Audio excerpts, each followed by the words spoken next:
ఓం శాంతి. ఈరోజు మురళీ డేటు 8/1/2026. బాబా చెప్తున్నారు, మధురమైన పిల్లల్లారా, ఎప్పుడూ కూడా అసత్యమైన అహంకారములోకి రాకండి. ఈ రథమును కూడా పూర్తిగా గౌరవించండి. ఈరోజు మురళిలోని ప్రశ్న: పిల్లలైన మీలో పదమాపదం భాగ్యశాలురు ఎవరు, దౌర్భాగ్యశాలురు ఎవరు? సమాధానము: ఎవరి నడవడికలు దేవతల వలె ఉంటాయో, ఎవరైతే అందరికీ సుఖమును ఇస్తారో వారు పదమాపదం భాగ్యశాలురు. ఎవరైతే ఫెయిల్ అయిపోతారో వారిని దౌర్భాగ్యశాలులు అని అంటారు. కొందరు మహాన్ దౌర్భాగ్యశాలులుగా ఉంటారు. వారు అందరికీ ఎప్పుడూ కూడా దుఃఖాన్ని ఇస్తూ ఉంటారు. సుఖం ఇవ్వడం వారికి అసలు తెలియదు. బాబా చెప్తున్నారు, పిల్లలు, మిమ్మల్ని మీరు బాగా సంభాళించుకోండి, అందరికీ సుఖమును ఇవ్వండి, యోగ్యులుగా అవ్వండి. ఓం శాంతి. ఆత్మిక తండ్రి కూర్చుని ఆత్మిక పిల్లలకు అర్థం చేయిస్తున్నారు. మీరు ఈ పాఠశాలలో కూర్చుని మంచి పదవిని పొందుతారు. మనము స్వర్గంలో చాలా శ్రేష్టాతి శ్రేష్టమైన స్వర్గ పదవిని పొందుతాము అని మనస్సులో భావిస్తారు. ఈ విధంగా పిల్లలకు చాలా సంతోషం ఉండాలి. నిశ్చయము అందరికీ ఉన్న అందరూ ఒకేలా అవ్వలేరు. మొదటి నుండి చివరి నెంబర్ వరకు ఉండనే ఉంటారు. పేపర్లలో కూడా మొదటి నుండి చివరి నెంబర్ వరకు నెంబరు ఉంటుంది. కొందరు ఫెయిల్ కూడా అవుతారు, కొందరు ఉత్తీర్ణులవుతారు, అంటే పాస్ అవుతారు. కావున ప్రతి ఒక్కరూ తమ మనస్సును ప్రశ్నించుకోండి, బాబా మనల్ని ఇంత శ్రేష్టంగా తయారు చేస్తున్నారు, మరి నేను ఎంతవరకు అర్హునిగా అయ్యాను? ఫలానా వారి కంటే బాగున్నానా లేక తక్కువగా ఉన్నానా? ఇలా చెక్ చేసుకోండి. ఎందుకంటే ఇది చదువు కదా. ఏదైనా సబ్జెక్టులో బలహీనంగా ఉంటే క్రింద పడిపోవడం కనిపిస్తుంది. భలే మానిటర్గా అంటే నాయకునిగా ఉన్నా ఏ సబ్జెక్టులోనైనా బలహీనంగా ఉంటే క్రిందకు వెళ్ళిపోతారు. ఎవరో ఒక్కరే స్కాలర్షిప్ను తీసుకుంటారు. ఇది కూడా పాఠశాలే. మనమంతా చదువుకుంటున్నామని మీకు తెలుసు. ఇందులో మొట్టమొదట ముఖ్యమైన విషయము పవిత్రత.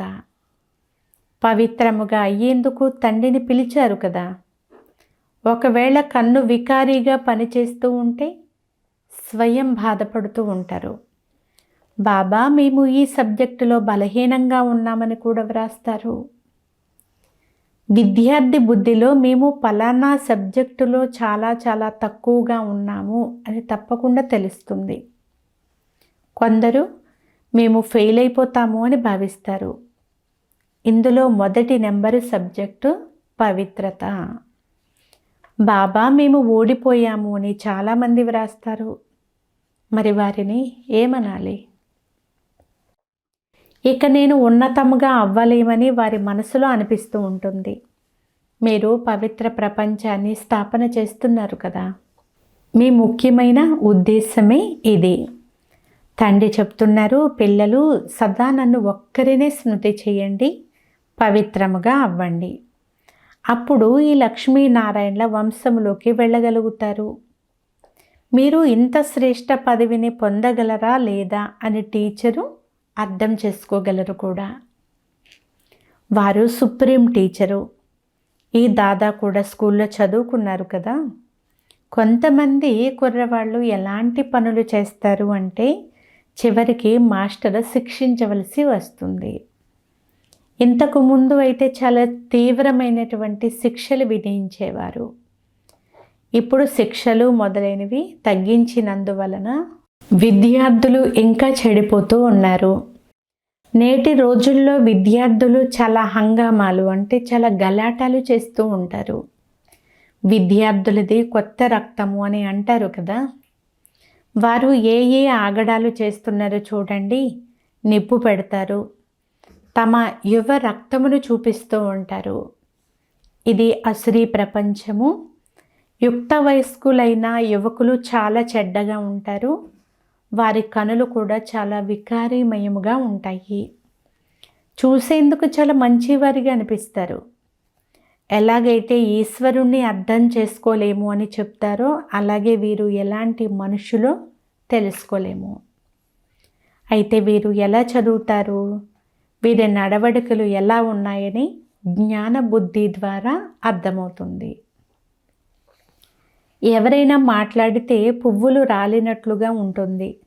కొందరు మాట్లాడితే రాళ్లతో కొట్టినట్లుగా ఉంటుంది. చూసేందుకు చాలామంది పాయింట్లు మొదలైనవి వ్రాస్తారు కూడా, కానీ బుద్ధి మాత్రం రాతి బుద్ధి కలవారిగా ఉంటారు. బాహ్య ఆడంబరం మాత్రమే ఉంది. మాయ చాలా శక్తిశాలి. అందుకే ఆశ్చర్యంగా వింటారు. మేము శివబాబా సంతానము అని చెప్పుకుంటారు. ఇతరులకు వినిపిస్తారు, వర్ణన చేస్తారు, పారిపోయి ద్రోహులుగా అయిపోతారు అనే గాయనము కూడా ఉంది. అలాగని తెలివైన వారు ద్రోహులుగా అవ్వరు అని కాదు. మంచి తెలివైన వారు కూడా నమ్మక ద్రోహం చేస్తూ ఉంటారు. ఆ సైన్యంలో కూడా ఇలా జరుగుతూ ఉంటుంది. ఏరోప్లేన్ సమేతంగా మరో దేశానికి వెళ్ళిపోతారు. ఇక్కడ కూడా అలాగే జరుగుతుంది. స్థాపన చేయడంలో చాలా కష్టం ఉంది. పిల్లలకు కూడా చదువులో శ్రమ, టీచర్కు కూడా చదివించడంలో శ్రమ అని అనిపిస్తుంది. వీరు అందరినీ కూడా డిస్టర్బ్ చేస్తున్నారు. బాగా చదవడం లేదు అని గమనిస్తే స్కూల్లో తప్పకుండా శిక్ష వేస్తారు. వీరైతే మనకు తండ్రి ఏమీ అనరు, శిక్షించరు కూడా. బాబా వద్ద ఈ చట్టం లేదు. ఇక్కడ పూర్తి శాంతిగా ఉండవలసి ఉంటుంది. తండ్రి సుఖదాత, ప్రేమ సాగరులు. మరి పిల్లల ప్రవర్తన కూడా అలాగే ఉండాలి కదా. దేవతల వలె ఉండాలి. పిల్లలైన మీకు బాబా సదా చెప్తూ ఉంటారు, మీరు పదం భాగ్యశాలురు. కానీ అలాగే పదం దౌర్భాగ్యశాలులుగా కూడా కొంతమంది అయిపోతూ ఉంటారు. ఎవరు ఫెయిల్ అవుతారో వారిని దౌర్భాగ్యశాలురు అని అంటారు కదా. ఇది చివరి వరకు జరుగుతూనే ఉంటుందని బాబ్దాదాకు తెలుసు. కొంతమంది మహాన్ దౌర్భాగ్యశాలుగా కూడా తప్పకుండా అవుతారు. వారి నడవడిక ఎలా ఉంటుంది అంటే వీరు నిలవలేరు అనేది కూడా అర్థమైపోతుంది. ఇంత శ్రేష్టముగా తయారయ్యేందుకు యోగ్యులుగా లేరు. అందరికీ దుఃఖమిస్తూనే ఉంటారు. సుఖం ఇవ్వడమే రాదు అంటే మరి వారి గతి ఏమవుతుంది? బాబా సదా చెప్తూ ఉంటారు, పిల్లల్లారా మిమ్మల్ని మీరు బాగా సంభాళించుకోండి. ఇది కూడా డ్రామానుసారముగా జరగాల్సిందే. ఇనుము కంటే హీనంగా తయారైపోతారు. మంచి పిల్లలు కూడా కొందరు ఉత్తరాలు కూడా వ్రాయరు. మరి వారి పరిస్థితి ఎలా ఉంటుంది? బాబా చెప్తున్నారు, నేను సర్వుల కళ్యాణం చేసేందుకు వచ్చాను. ఈరోజు అందరి సద్గతి చేస్తాను, రేపు మళ్ళీ దుర్గతి అవుతుంది. మేము నిన్న విశ్వాధికారులుగా ఉండేవారము, నేడు బానిసలైపోయాము అని మీరు అంటారు. ఇప్పుడు వృక్షమంతా పిల్లలైన మీ బుద్ధిలో ఉంది. ఇది చాలా అద్భుతమైన వృక్షము. మనుషులకు ఇది కూడా తెలియదు. కల్పము అనగా పూర్తి 5000 సంవత్సరాల ఖచ్చితమైన వృక్షము అని ఇప్పుడు మీకు తెలుసు. ఒక్క క్షణము కూడా తేడా రాదు. ఈ అనంతమైన వృక్షము గురించి పిల్లలైన మీకు ఇప్పుడే జ్ఞానం లభిస్తుంది. జ్ఞానాన్ని ఇచ్చేవారు వృక్షపతి. బీజము ఎంత చిన్నదిగా ఉంటుంది, దాని ఫలము ఎంత పెద్దగా వెలువడుతుందో చూడండి. ఇది అద్భుతమైన వృక్షము. దీని బీజము చాలా చిన్నది. ఆత్మ ఎంత చిన్నది, తండ్రి కూడా చిన్నగా ఉంటారు. ఈ కనులతో చూడను కూడా చూడలేము.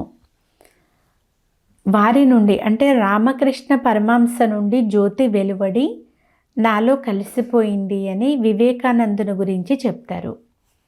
ఇలా జ్యోతి ఎక్కడైనా వెలువడి ఇమిడిపోగలదా? ఏం వెలువడిందో అర్థం చేసుకోలేరు. ఇలాంటి సాక్షాత్కారాలు అనేకం జరుగుతాయి. కానీ వారు దానిని అంగీకరించి వారి మహిమ కూడా వ్రాస్తారు. భగవాను వాచ, ఏ మనిషికి కూడా మహిమ లేదు.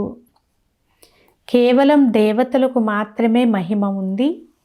అంతేకాక దేవతలుగా చేసేవారికి కూడా మహిమ ఉంది. బాబా కార్డును చాలా బాగా తయారు చేయించారు. జయంతి ఆచరించాలి అంటే ఒక్క శివబాబాదే ఆచరించాలి. ఈ లక్ష్మీనారాయణలను కూడా ఇలా తయారు చేసిన వారు శివబాబాయే కదా. ఆ ఒక్కరిదే మహిమ కనుక వారొక్కరినే స్మృతి చేయండి. ఈ బ్రహ్మా బాబా స్వయంగా చెప్తున్నారు, నేను సర్వశ్రేష్టంగా తయారవుతాను, క్రిందకు కూడా దిగిపోతాను. సర్వశ్రేష్ఠులైన లక్ష్మీనారాయణలే మళ్ళీ 84 జన్మల తరువాత పూర్తిగా క్రిందకు దిగిపోతారు. తత్వం ఇది ఎవరికీ తెలియదు. విశ్వానికి మీరే యజమానులుగా ఉండేవారు. ఇప్పుడు చూడండి ఎలా అయిపోయారో. సత్యయుగంలో ఎవరు ఉండేవారు? మీరే అందరూ ఉండేవారు. నెంబర్ వారి పురుషార్థం అనుసారంగా ఉండేవారు. రాజులు రాణులు కూడా ఉండేవారు. సూర్యవంశ చంద్రవంశం వారు కూడా ఉండేవారు. బాబా ఎంత బాగా అర్థం చేయిస్తారు. ఈ సృష్టి చక్ర జ్ఞానం నడుస్తూ తిరుగుతూ పిల్లలైన మీ బుద్ధిలో ఉండాలి. మీరు చైతన్యమైన లైట్ హౌస్లు. పూర్తి చదువంతా బుద్ధిలో ఉండాలి. కానీ ఆ స్థితి ఇంకా రాలేదు. ఆ స్థితి తయారవ్వవలసి ఉంది అంటున్నారు బాబా. ఎవరైతే గౌరవపూర్వకంగా ఉత్తీర్ణులవుతారో వారికి ఈ స్థితి ఉంటుంది. పూర్తి జ్ఞానమంతా బుద్ధిలో ఉంటుంది. అప్పుడు తండ్రికి ప్రియమైన అపరూపమైన పిల్లలు అనబడతారు. అటువంటి పిల్లలపైన తండ్రి స్వర్గ రాజ్యాన్నే సమర్పణ చేసేస్తారు. తండ్రి చెప్తున్నారు, నేను రాజ్య పాలన చెయ్యను, మీకు ఇస్తాను. దీనినే నిష్కామ సేవ అని అంటారు. బాబా మనల్ని శిరస్సు పైన ఉంచుకుంటారని పిల్లలకు తెలుసు. మరి అటువంటి తండ్రిని ఎంతగా స్మృతి చేయాలి. ఇది కూడా డ్రామాలో రచింపబడి ఉంది. తండ్రి సంగమయుగంలో వచ్చి అందరికీ నెంబర్ వారి పురుషార్థం అనుసారంగా సద్గతిని ఇస్తారు. నెంబర్ 1 హయ్యెస్ట్ పూర్తి పవిత్రులు, మళ్ళీ వారే నెంబరు లాస్ట్ పూర్తి అపవిత్రులు. ప్రియస్మృతులనైతే బాబా అందరికీ ఇస్తారు. బాబా ఎంతో బాగా అర్థం చేయిస్తారు. ఎప్పుడూ కూడా అసత్యమైన అహంకారములోకి రాకూడదు. తండ్రి చెప్తున్నారు, జాగరూకులుగా ఉండాలి. రథమును కూడా అంటే బ్రహ్మ బాబాను కూడా చాలా గౌరవించాలి. ఇతని ద్వారానే కదా శివబాబా జ్ఞానాన్ని అర్థం చేయిస్తారు. ఇతను ముందెప్పుడు కూడా తిట్లు తినలేదు. అందరూ ప్రేమించేవారు. ఇప్పుడు చూడండి ఎన్ని తిట్లు తింటూ ఉన్నారో. చాలామంది ద్రోహులై పారిపోయారు. మరి వారి గతి ఏమవుతుంది? తప్పకుండా ఫెయిల్ అయిపోతారు. తండ్రి అర్థం చేయిస్తున్నారు, మాయ అటువంటిది కనుక చాలా హెచ్చరికగా ఉండాలి. మాయ ఎవ్వరిని వదిలిపెట్టదు. అన్ని ప్రకారాల అగ్నిని అంటిస్తుంది. తండ్రి చెప్తున్నారు, నా పిల్లలంతా కామచితి పైన కూర్చుని నల్లగా కాలి బుగ్గు వలె అయిపోయారు. అందరూ ఒకేలా ఉండరు. అందరిది ఒకే విధమైన పాత్ర కూడా ఉండదు. దీని పేరే వేశ్యాలయము. ఎన్నిసార్లు కామచితిపైకి ఎక్కి ఉండవచ్చు. రావణుడు ఎంత శక్తిశాలి, బుద్ధినే పతితంగా చేసేస్తాడు. ఇక్కడకు వచ్చి తండ్రి వద్ద శిక్షణ తీసుకునేవారు కూడా అలా అయిపోతూ ఉంటారు. తండ్రి స్మృతి ద్వారా తప్ప వికారి దృష్టి ఇంకా దేని ద్వారా కూడా పరివర్తన అవ్వదు. అందుకే సూరదాసు కథ కూడా ఉంది. అది కల్పించబడిన విషయము, కేవలం ఉదాహరణగా మాత్రం ఇస్తారు. ఇప్పుడు పిల్లలైన మీకు జ్ఞానము అనే మూడవ నేత్రం లభిస్తుంది. అజ్ఞానము అంటే అంధకారము. మీరు అంధులు, అజ్ఞానులు అని అంటారు కదా. ఇప్పుడు జ్ఞానం గుప్తంగా ఉంది. ఇందులో ఏమీ మాట్లాడే అవసరం ఉండదు. ఒక్క క్షణంలో పూర్తి జ్ఞానమంతా వచ్చేస్తుంది. అన్నింటికంటే సులభమైన జ్ఞానము. కానీ చివరి వరకు మాయ ద్వారా పరీక్షలు వస్తూనే ఉంటాయి. ఈ సమయంలో అయితే తుఫానుల మధ్యలో ఉన్నారు. పక్కా అయిపోయిన తర్వాత ఇన్ని తుఫాన్లు అయితే రావు.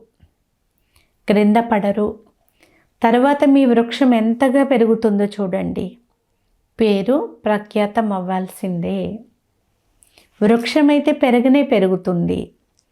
కొద్దిగా వినాశనం అవ్వగానే అందరూ చాలా జాగ్రత్త పడిపోతారు. తర్వాత మళ్ళీ తండ్రి స్మృతిలో పూర్తిగా నిమగ్నమైపోతారు. సమయం కూడా తక్కువగా ఉంది అనేది అర్థమవుతుంది. తండ్రి చాలా బాగా అర్థం చేయిస్తారు. పరస్పరంలో చాలా ప్రీతితో మెలగండి. కనులు ఎర్రగా చేసుకోకండి. క్రోధభూతం ప్రవేశించగానే ముఖము పూర్తిగా మారిపోతుంది. మీరు లక్ష్మీనారాయణల వంటి ముఖం కలవారిగా అవ్వాలి. ముఖ్యమైన ఉద్దేశం ఎదురుగానే ఉంది. చివరిలో సాక్షాత్కారం జరుగుతుంది. బదిలీ అయ్యేటప్పుడు సాక్షాత్కారం జరుగుతుంది. ఎలా అయితే మీరు ప్రారంభంలో సాక్షాత్కారాలను చూశారో అలా అంతిమ సమయంలో కూడా చూస్తారు. మీరు చాలా సంతోషంగా ఉంటారు అని బాబా అంటున్నారు. పిల్లికి చెలగాటము, ఎలుకకు ప్రాణ సంకటము అని అంటారు కదా. చివర్లో అనేక దృశ్యాలను చూడవలసి ఉంది. అప్పుడే వారికి అయ్యో మేమేమిటి ఇలా చేశాము అని పశ్చాత్తాపం కలుగుతుంది. తర్వాత వారికి చాలా కఠినమైన శిక్షలు కూడా లభిస్తాయి. తండ్రి వచ్చి చదివిస్తారు. వారిని కూడా గౌరవించలేదు అంటే శిక్షలు లభిస్తాయి. ఎవరు వికారాల్లోనికి వెళ్తారో వారికి చాలా కఠినమైన శిక్ష పడుతుంది. లేక ఎవరైతే శివబాబాను చాలా కఠినంగా నిందింపచేసేందుకు నిమిత్తమవుతారో వారికి చాలా చాలా కఠిన శిక్షలు లభిస్తాయి. మాయ చాలా శక్తిశాలి. స్థాపనలో ఏమేమి జరుగుతాయి? మీరిప్పుడు దేవతలుగా అవుతారు కదా. సత్యయుగంలో అసురులు మొదలైన వారు ఉండరు. ఇది సంగమ యుగంలోని విషయము. ఇక్కడ వికారి మనుషులు ఎంత దుఃఖాన్ని ఇస్తారు. ఆడపిల్లలను తప్పకుండా వివాహం చేసుకొని హింసిస్తూ ఉంటారు. భార్యను వికారాల కొరకు ఎంతగానో హింసిస్తారు, కొడతారు, ఎంతగానో ఎదిరిస్తారు. సన్యాసులు కూడా పవిత్రంగా ఉండలేరు. మరి వీరేం గొప్ప పవిత్రంగా ఉండి చూపించడం అని అంటారు. పోను పోను తప్పకుండా అందరూ అన్ని విషయాలు అర్థం చేసుకుంటారు. పవిత్రత లేకుండా దేవతలుగా అవ్వలేరు. మాకు ఇంత గొప్ప ప్రాప్తి కలుగుతుంది, అందుకే వదిలేసాము అన్నిటినీ అని మీరు చెప్తారు.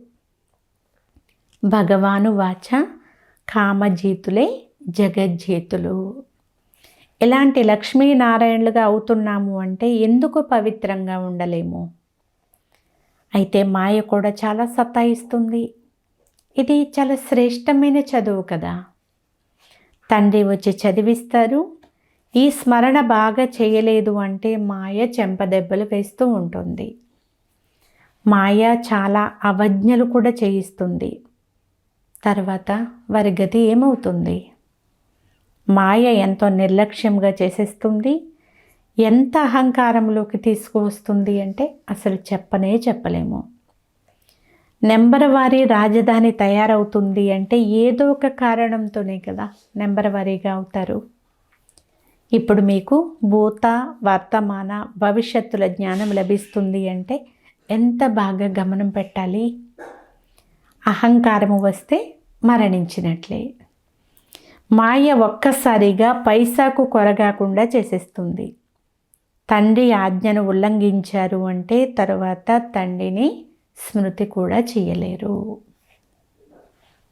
అచ్చా, మధురాతి మధురమైన అపురూపమైన పిల్లలకు మాతాపిత బాప్దాదాల ప్రియ స్మృతులు మరియు గుడ్ మార్నింగ్. ఆత్మిక పిల్లలకు ఆత్మిక తండ్రి నమస్తే. ఆత్మీయ తండ్రికి ఆత్మీయ పిల్లల యొక్క ప్రియ స్మృతులు గుడ్ మార్నింగ్. నమస్తే నమస్తే నమస్తే. ఈరోజు ధారణ కొరకు ముఖ్య సారము. ఫస్ట్ పాయింట్, పరస్పరంలో చాలా ప్రీతితో నడుచుకోవాలి. ఎప్పుడూ కూడా కోపవశులై ఒకరిపైన ఒకరు కన్నెర్ర చేసుకోకూడదు. తండ్రి ఆజ్ఞను అవజ్ఞ చెయ్యరాదు, అంటే ఆజ్ఞను ఉల్లంఘించకూడదు. సెకండ్ పాయింట్, గౌరవపూర్వకంగా ఉత్తీర్ణులయ్యేందుకు చదువును బుద్ధిలో ఉంచుకోవాలి. చైతన్య లైట్ హౌస్లుగా అవ్వాలి. రాత్రింబవళ్ళు బుద్ధిలో జ్ఞానం తిరుగుతూనే ఉండాలి. వరదానము, ఆల్మైటీ తండ్రి యొక్క అథారిటీతో ప్రతి కార్యాన్ని సహజముగా చేసే సదా అటల్, అంటే స్థిరమైన నిశ్చయ బుద్ధి భవ. సారాంశము, మనము అందరికంటే శ్రేష్టమైన ఆల్మైటీ తండ్రి యొక్క అథారిటీతో అన్ని కార్యాలు చేసేవాళ్ళము. ఈ నిశ్చయము ఎవ్వరూ కదిలించలేనంత స్థిరంగా మీకు ఉండాలి. దీని వలన ఎంత పెద్ద కార్యం చేస్తున్నా అతి సహజముగా అనుభవం చేస్తారు. ఈ రోజుల్లో సైన్సు ఎటువంటి మిషనరీని తయారు చేసింది అంటే దాని ద్వారా ఏ ప్రశ్నకైనా జవాబు సులభంగా లభించేస్తుంది. బుద్ధిని ఉపయోగించడం నుండి విడుదలైపోతారు. అదేవిధంగా ఆల్మైటీ అథారిటీని ముందు ఉంచుకుంటే అన్ని ప్రశ్నలకు జవాబులు చాలా సులభంగా లభిస్తాయి. సహజ మార్గం యొక్క అనుభూతి అవుతుంది. స్లోగన్, ఏకాగ్రత శక్తి పరవశ స్థితిని కూడా పరివర్తన చేసేస్తుంది. ఈరోజు అవ్యక్త సూచన. ఈ అవ్యక్త మాసంలో బంధన ముక్తులుగా ఉండి జీవన్ముక్త స్థితిని అనుభవం చేయండి. బ్రాహ్మణ జీవితం యొక్క ఆనందము జీవన్ముక్త స్థితిలో ఉంది. అతీతముగా అవ్వడము అనగా ముక్తులుగా అవ్వడము. సంస్కారాలపై కూడా లొంగుబాటు అనేది ఉండదు. ఏం చెయ్యాలి, ఎలా చెయ్యాలని అనుకోలేదు కానీ జరిగిపోయింది. ఇది జీవన బంధనులుగా అవ్వడము. కోరిక లేదు కానీ బాగుందనిపిస్తుంది. శిక్షణ ఇవ్వాల్సింది కానీ కోపం వచ్చేసింది. ఇది జీవన బంధన స్థితి. మరి బ్రాహ్మణులు అంటే జీవన్ముక్తులు. ఎప్పుడూ ఈ విధమైన ఎలాంటి బంధనంలో కూడా బంధింపబడకూడదు అని బాబా అంటున్నారు. అచ్చా, ఓం శాంతి.